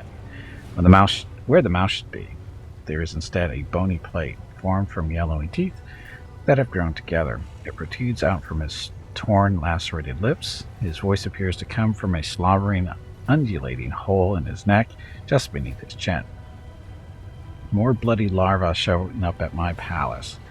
I'm getting tired of these visits, says Willidus. What a freak. Even I feel somewhat conflicted. Would killing this creature be an act of cruelty or mercy? I do not wish to show mercy to the scum that set me up. Who are you? A snort of derision escapes from the creature's throat, and he makes a dismissive gesture with his hand. His dirty nails curling into long, thin spirals. You don't even know who you're decided to challenge? Let these words herald your imminent death, outsider. I am Willidus, the wizard confidant and advisor to the Lady in Shadow. I'm also known as the Vivisector. Greybor smirks, not bothering to hide his contempt. So many words. I'll simply call you a corpse. Less impressive sounding perhaps, but easy to remember. Why'd you turn your house into a trap? I was expecting assassins, therefore I prepared a warm welcome for such guests. I trust that you appreciated my vivarium. When I am finished with you, you'll become a new decoration for my palace, and another test for those who follow you. You'll be mine. Some of you will be mindless pets, and more attractive ones I may use you to meet other needs. The monstrosity giggles lecherously, and the sound is shrill and repulsive. It's that time again. Drink some water to keep that brain moist. Like metal against glass. Did you create the monsters I found in the mansion? Demon cackles with glee. You call them monsters, silly boy? What can you possibly know about it? Those are masterpieces of vivisection. Possible creations conceived not by nature, but born by my scalpel, needle, and magic. So who do you think wants you dead? My enemies are many and dangerous, and I could spend an eternity guessing, but there's no need for that. Once I've killed you, I'll soak your warm little brains in my concoctions and read the names of my enemies like tea leaves in their wrinkled patterns. And then I'll have a lovely dinner. There's a greedy, predatory gleam in those tiny eyes, buried deep within the folds of wrinkled flesh. Why did you put a hit out on Dazaran and give Greybor a faulty magical weapon? Demon hisses in frustration, spittle flying from the hole in his neck. Nonsense. Why would I want that idiot dead? What possessed him to think that I'm the one who put a hit on him? And how dare you pathetic amateurs even think about that scheme of mine might possibly fail? If I truly wanted to kill Darazan, he'd be long gone. But no, I don't give a damn about anyone from that swarm of locusts. I expected such an answer, says Greybor. For some reason, whenever I corner these scoundrels and demand a reckoning, none of them are brave enough to own up to their crimes, and they never go quietly when I slit their throat. What do you think, Greybor? The dwarf shrugs and says thoughtfully, Usually I'm quite capable of detecting lies, but this ugly wretch is impossible to read. And why does it matter anyway? Even if he's not lying, we'd do well to get rid of him. He just tried to kill us in his mansion. Besides, will you ever sleep well knowing this monstrosity is alive somewhere? Your words reek of deceit. The demon's cloudy eyes flare with anger, and his smug giggles give way to a low, menacing growl. Soon we shall find out what your tiny, ridiculous, worm-eaten brain smells like. Kill him. The dwarf grins ominously as he looks at the demon. There's no mercy in his eyes. I won't lie. I've been waiting for this moment. Tomorrow morning, my reputation will be spotless once again. Sweet dreams.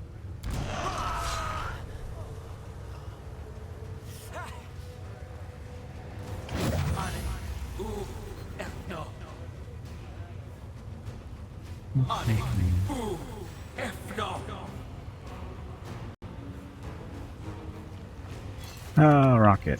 We'll be fighting butchers, those guys.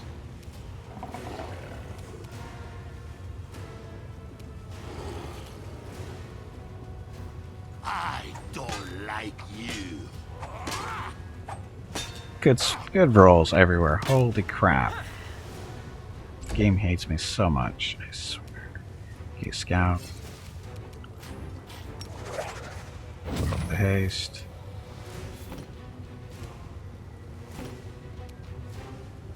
Step away.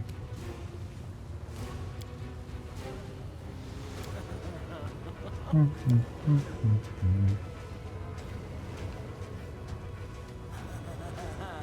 could miss at least critical fails were not a thing in this game where he'd have stabbed his own foot. Yeah, we won't talk about that. Don't give them any ideas.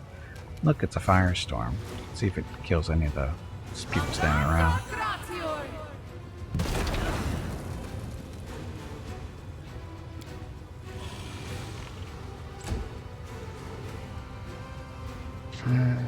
Shadow Demon. Okay, Veronica. Could put some mud up there. Devouring mud. The best kind. Sorry, Deadly Earth. Same difference. That's right, the demons to that. So.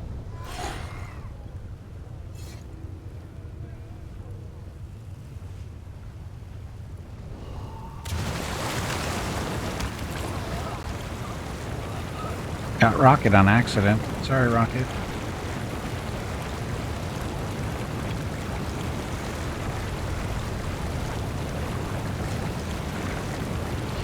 Wow, he didn't last very long.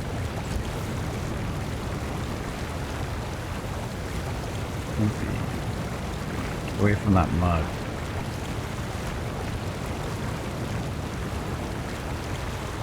New dad, new dad.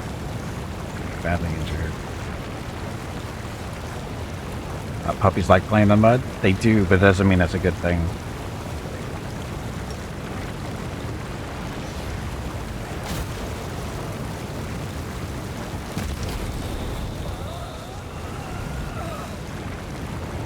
Oh. Rocket's gonna die on us. Horzala, projection is that of a tall female demon. Unlike many of her kind, she seems slimmer and less stocky in build. Upon closer examination, you realize that her thinness is caused by extreme emaciation, which makes her look like a withered tree. The skin on her neck and wrist bears the marks of shackles, and her body is covered with flaming seals of bafflement. Lowering her eyes, the demon addresses you quietly. Allow me to congratulate you. The short work you made of Willidus proves that you are a true professional. I am Horzala. On behalf of the Assassin's Guild, I congratulate Greybor on completing this contract. You have fulfilled the order we received for Willidus' murder, and therefore you have the right to collect the bounty, even though you are not a guild member yourself. I'm sure you also have many questions about what happened. I doubt our guild is hard to find. There's a notice board and interest, and blah blah blah. Who are you? I am Horzala, Baphomet's sister, or daughter. The projection looks you in the eye and adds in a grieved whisper. Horzala, not halef-elf. She is my elder sister, but I doubt you are able to appreciate the true extent of my misfortune.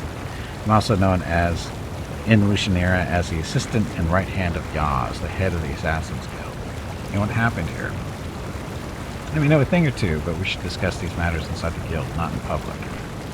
Who's going to overhear us? The corpses? Why don't you come here and speak to us face to face instead of projecting an illusion?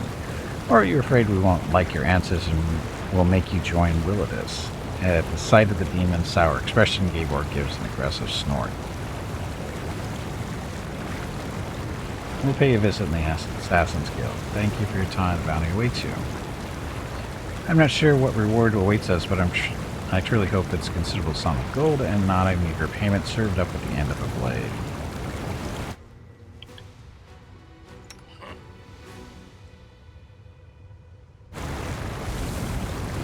That might have been really close.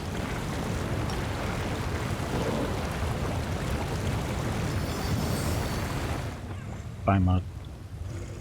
We Here. should move. You owe Rocket a heal. For 3.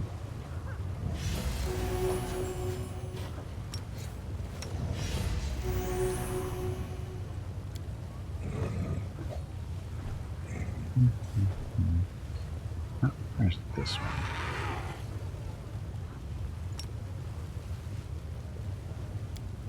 Okay, so that.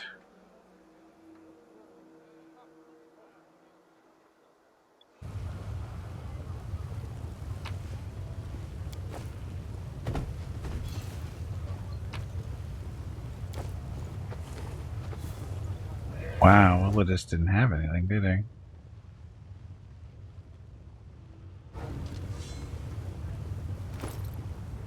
I wonder he died so fast.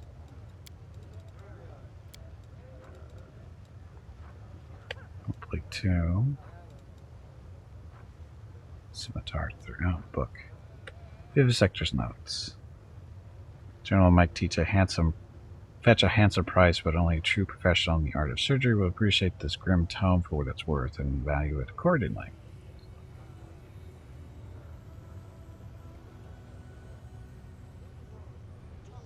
I bet the guy back in the Battle Bliss paid good money for that thing. That's my guess, at least.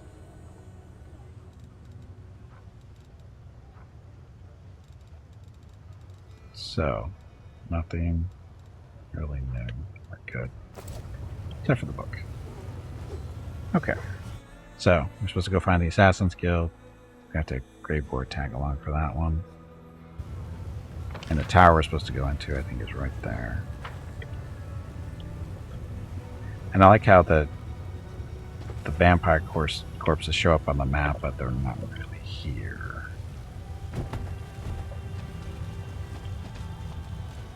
Have we been back? Yeah, we've been back there already. Gimpy is raising money for the National MS Society for the 9th year in a row here on Twitch. Walk MS 2022 in San Diego is April 23rd, but Mrs. Gimpy, Mickey, Rocket, and Gimpy will be doing private walks in April and May. They are walking 1 mile for every $1,000 raised. If you would like to help with a donation, please visit stompingoutms.org.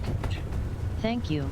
Yep, thank you. And if you want a link, just type in !walk MS chat, or just scroll down underneath the video screen and click on the walk MS image. It'll go to the same spot. Thank you in advance. Okay, so now we have to go down to the 2nd level.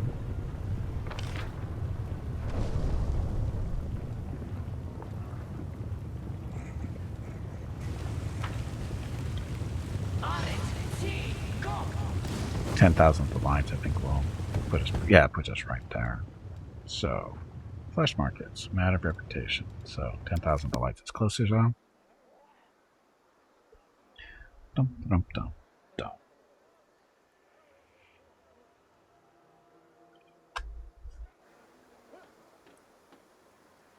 Some chests are locked, some are trapped, some are not even chests at all. Those would be mimics. Hey, where'd Rocket go? Why did he leave Mickey all alone? Rocket's a bad brother. Letting Mickey sleep all alone, guarding the front door.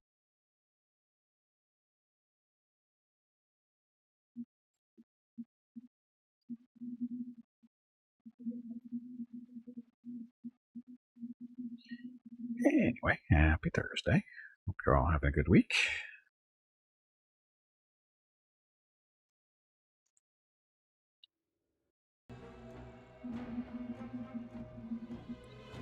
And another flicker in the connection, it looks like. It was only a couple seconds, just like the last one for whatever reason. Don't know what's going on there.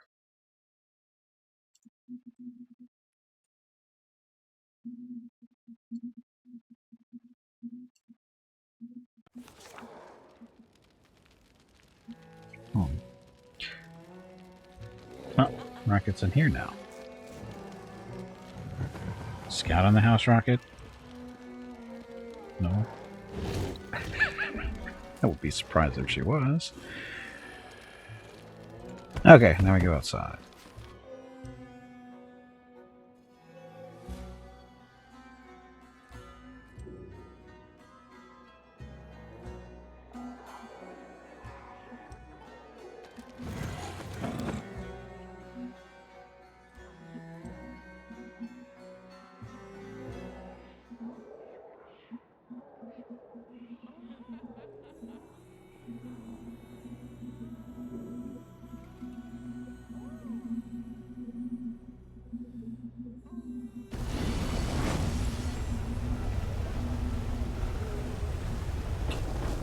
Okay, so this, if I remember right, it's over here.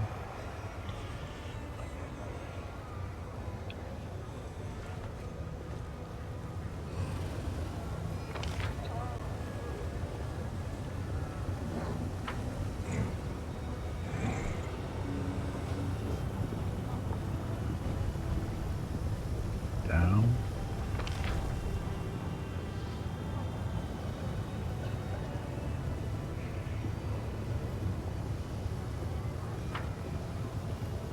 I forget which way to go. I think it's this way.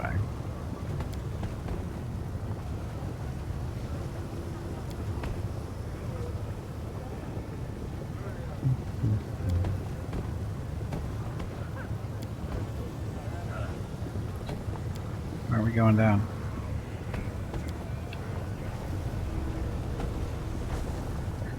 Bismuth's screwing it up, isn't he? Yep. It's all Bismuth's fault. Oh, look, Rocket's back.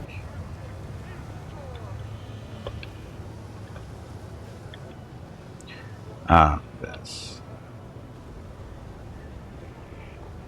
So this is a puzzle.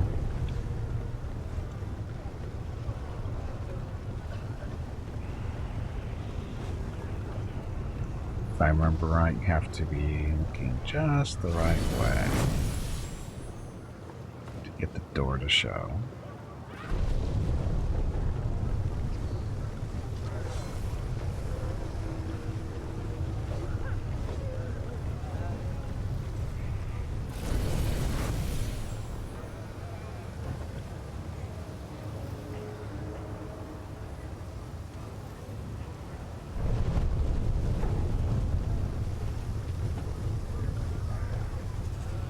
There it is.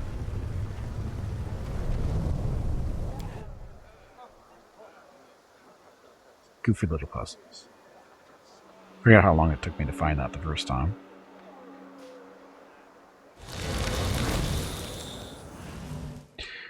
It's like she's in charge now and Yaz is at her beck and call. Uh-oh.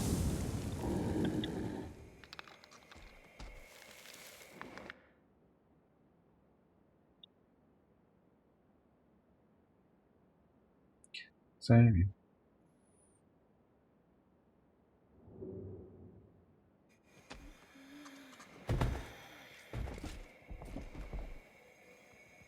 That's what you're talking to. Yas, not you. The demon standing before you clearly has a penchant for jewelry. His fingers are covered in rings. 3 gold chains circle his neck, and 4 bejeweled earrings sparkle in each of his ears. However, such exquisite adornments are not enough to hide the fact that he is a hardened warrior and a ruthless killer. His face and hands are covered in long, badly healed scars, and he moves as gracefully as the most skilled swordsman. Boss fight. Tully, did you hear that? There is a boss fight starting. That's right. I said Tully. Unlike Gimpy, I know the difference between Tubby and Tully. Demon's lips curl in a satisfied sneer as he greets you loudly. Look who's here. It's the arrogant Galarian who disposed of our poor Willidus. He catches your eye and frowns slightly, giving a pointed glance towards his bodyguards. You aren't about to do something really stupid and start a massacre here, right? Can we just talk? Who are you? The leader of this gang of assassins. The demon gives a dignified nod. Yes, and I'm proud of it. The abyss is full of butchers and monsters, so anyone who chooses to be an assassin among monsters and butchers commands a high level of respect. If they live long enough to make a name for themselves, of course. My guild attracts assassins from many places, or planes. No one hires us for simple things, like murdering noisy neighbors or cutting the throat of a cheating merchant. As I'm sure you know, it's easier and cheaper to do that yourself, and there's no need to get an assassin involved. No. If someone turns to an assassin, it means that the victim is a dangerous, cunning, and well-protected target. I've heard about you, Yaz. You're the head of a highly reputable guild that operates on many planes besides the Abyss. Many of my colleagues would consider it an honor to work alongside you, unlike myself. Not towards projection. This horned thing is one of yours, isn't it? Orzala? Yes, this little demoness is one of my most useful servants. Besides, it's so very prestigious to have a daughter of Baphomet working under you. Yaz glances at the horned demon with a mix of condescension, and possessiveness. She stares fixedly at the floor. Good job, Tiger and Bada, beating up on the zealot. Or surviving against the zealot. Fenny did not, it looks like. Okay, yes, Master, I'm your servant. For a fleeting moment, you notice a shadow of angry displeasure across her face. A spark of fear flashes in Yaz's eyes, like a boy who realizes he's gone too far when testing the patience of his parents. Tell me the truth right now. Yaz raises his hands apologetically. Silver rings glitter on his fingers. Fine, fine. I was the one who actually gave Greybor assignments. I needed to light a little fire underneath this cauldron where so many minions of demon lords are being mixed together.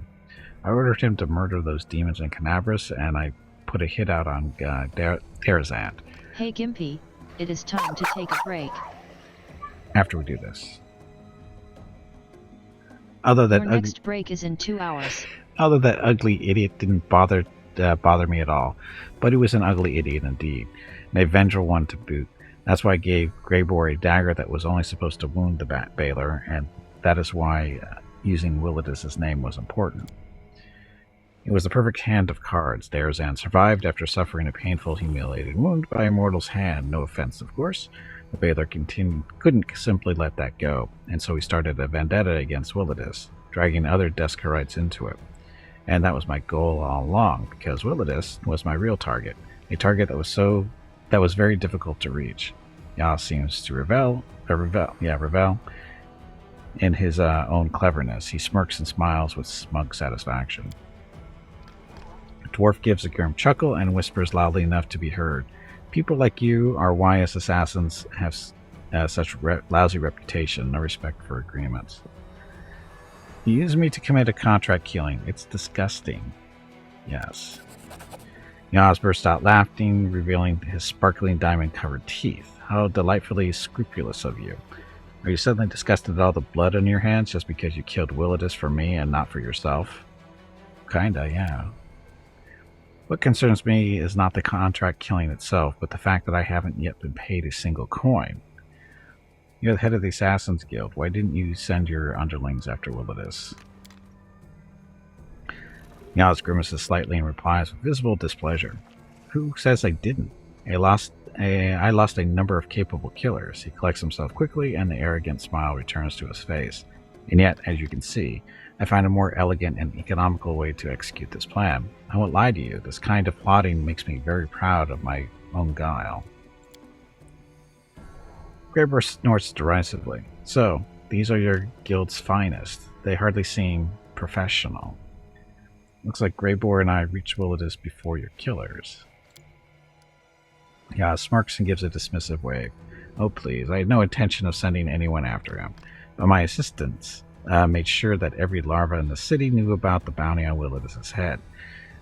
I knew that Greybor returned to Alushinyrra and decided to use him, and once more, just like poor Derazan. He had no idea he was merely a pawn of mine. Just as I envisioned, you didn't linger and paid him a visit before anyone else could. I had no doubt that paranoid Willidus would try to kill anyone who crossed his doorstep, but I expected you to overcome him, and I was right. Why'd you do all this? For money and power, of course. This has been my primary motivation for many years now. Somebody wanted that old wood louse dead, and clever Yaz has fulfilled their wish, with the expectation of being showered in privileges and treasures. You're getting a share of those privileges and treasures, by the way. I trust you're not going to refuse the reward provided for freelance operatives. Trust me, the sum is considerable. Yaz turns his attention to Greybor and adds, I haven't forgotten about you either. You'll be rewarded in proportion for your truly astonishing lethality. I'll take the gold, don't you worry. The demon flashes his perfect sharp teeth and then snaps his fingers. Suddenly, a thick purse appears in front of you, smelling of exquisite perfume. I had no doubt we'd come to an understanding. After all, we share a common language of gold. 100,000 gold coins. Since it was my reputation that was damaged as a result of this plot, I considered it fair to lay claim to 20% of the total fee. Sure, it's only fair. He nods and gives a grunt of satisfaction. I appreciate your integrity when it comes to business, Gimpy. After you, Greybor. You've proven your competence. As a token of apology, allow me to offer you membership of my Assassin's Guild. Consider it the recognition of your talents that you have long desired. I promise you prestige, respect, and truly staggering fees. Of course, I won't demand that you sever your current contract. You may claim your well-deserved place in our guild when it expires. So then, what do you say? Will I welcome you into the league, to the big league? Greybor turns to you with a serious expression. His voice is reserved and formal. Gimpy, we are bound by an act of agreement, and therefore I must consult your opinion on this invitation. Are you truly prepared to throw in with the lot with demons? You thought about quitting the business. I advise you to accept the offer. It's your decision to make.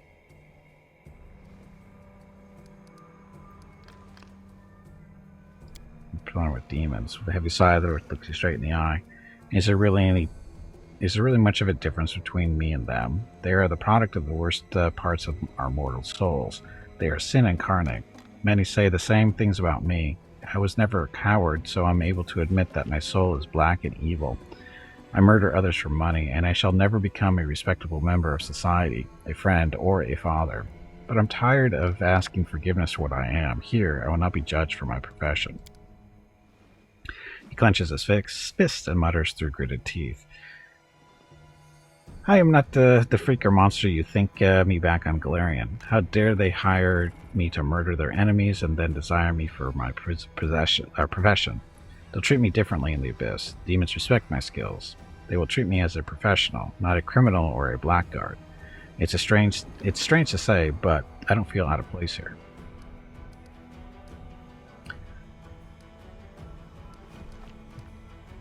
It's your decision to make. He studies you for a moment, then nods respectfully. Such words make me respect you even more. Believe me, I appreciate your willingness to let this decision be entirely my own. The dwarf does not waste words as he looks at Yaz. Where do I sign? What are you talking about? We're not devils after all. Yaz laughs and claps his hands loudly. Splendid. You've got a bright future here, my diminutive yet deadly friend. Yaz gives a bored yawn, and there's a note of finality to his tone. Well, this was a very enlightening conversation, but I see no reason why we should continue. You've received your answers and should probably be on your way. Meanwhile, I should get back to plotting another bloody and violent murder. Have a good day. After a suspicious glance in Yaz's direction, Greybor turns to you. Indeed, this was an unexpected meeting. If you want to discuss what happened privately, I'm at your service, Commander.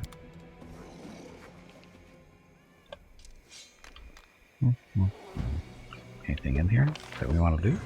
Doesn't look like it. So much reading.